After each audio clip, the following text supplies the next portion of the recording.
નમસ્કાર દર્શક મિત્રો, એચડી ન્યૂઝમાં આપનું હાર્દિક સ્વાગત છે। હું છું આપની સાથે આરડી વાઘેલા। જોઈએ આજના મુખ્ય સમાચાર। અંકલેશ્વરની રાજપીપળા ચોકડી રોડ પરથી નશાકારક ગોળીઓના મોટા જથ્થા સાથે એક યુવકની ધરપકડ કરી એસઓજી।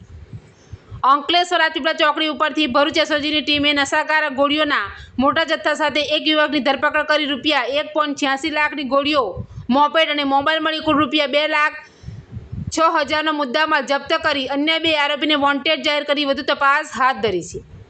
ભરૂચ એસઓજીની ટીમને અંકલેશ્વર એસટી ડેપો પાસે રહેતો અને મૂળ ઉત્તર પ્રદેશનો વિશાલ ખાન એક્ટિવા પર નશાની ગોળીઓ લઈ રાજપીપળા ચોકડી તરફ વેચાણ કરવા જઈ રહ્યો હોવાની બાતમી મળી હતી।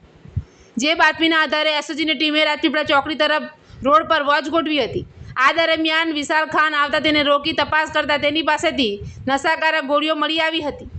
પોલીસે 1.86 લાખની વિમલ મુક્કાવટી નશાકારક ગોળીઓ, રૂપિયા 75,000ની એક્ટિવા, મોપેડ અને મોબાઈલ મળી કુલ રૂપિયા 2.66 લાખનો મુદ્દામાલ કબજે કર્યો હતો।